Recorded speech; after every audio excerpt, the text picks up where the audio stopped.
Assalamualaikum dan salam sejahtera. Anda bersama saya Liza Hassan dalam Sinar PM 13 Oktober.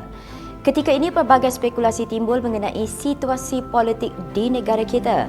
Dan hari ini yang di-Pertuan Agong Sultan Abdullah mengesahkan Ketua Pembangkang Datuk Seri Anwar Ibrahim telah mengemukakan jumlah ahli-ahli Dewan Rakyat yang didakwa memberi sokongan kepada dirinya.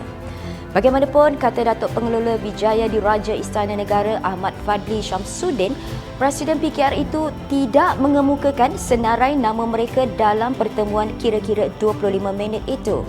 Sehubungan itu, katanya Sultan Abdullah telah menasihat Anwar untuk akur dan menghormati proses perundangan seperti termaktub dalam Perlembagaan Persekutuan. Dalam menyelesaikan kemeluk politik negara, Ahmad Fadli juga memaklumkan Seri Paduka Baginda turut menzahirkan kegusaran dan menasihati rakyat supaya bertenang dan berdisiplin sepanjang perintah kawalan pergerakan bersyarat di Selangor, Kuala Lumpur dan Putrajaya esok. Berbalik kepada perkembangan Presiden PKR Datuk Seri Anwar Ibrahim.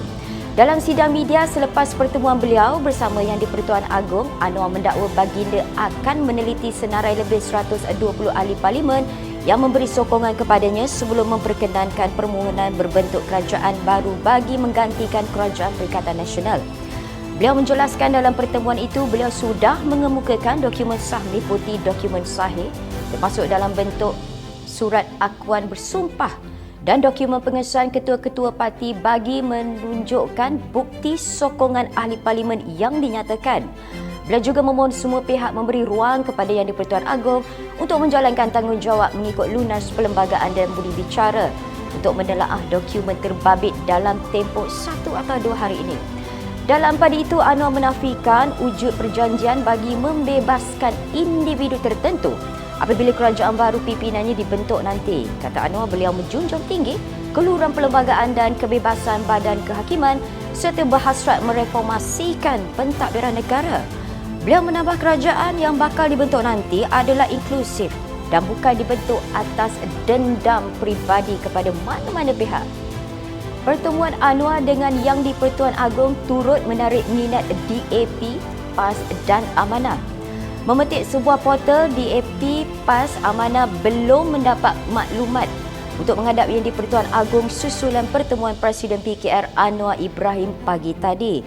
Setiausaha Agung PAS Datuk Takiyuddin Hassan berkata setakat ini belum ada sebarang maklumat sah. Begitu juga dengan Presiden Amanah Muhammad Sabu. Beliau juga memaklumkan perkembangan yang sama. Namun mengikut sumber parti, Setiausaha Agung DAP Lim Guan Eng dijadual menghadap Yang di-Pertuan Agong esok. Manakala Presiden MIC SA Vigneswaran pula akan menghadap Yang di-Pertuan Agong dalam masa terdekat. Itu kisah politik, tapi kali ini penularan COVID-19 dan demam pilihan raya bakal dirasai kembali. Pengerusi Suruhanjaya Pilihan Raya Dato' Abdul Ghani Saleh berkata pilihan raya umum atau negeri tidak sesuai diadakan pada waktu ini kerana bukan senang untuk menjaga keselamatan dan keadaan wabak. Abdul Ghani berkata demikian ketika diminta mengulas mengenai PRN Sarawak yang akan diadakan dalam masa terdekat.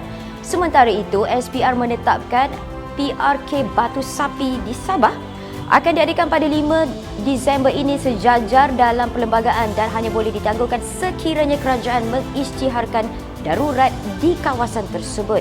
Dan beliau menambah SPR tidak akan menghantar petugasnya dari Semenanjung untuk membantu proses PRK Parlimen Batu Sapi sebagai usaha meminimumkan risiko penularan. Okeylah, itu saja perkembangan politik tanah air pada hari ini. Teruskan setia bersama Sinar Harian di portal Facebook, Instagram, Twitter dan YouTube. Dan jangan lupa untuk muat naik aplikasi Sinar Harian bagi mengikuti perkembangan semasa dalam dan luar negara.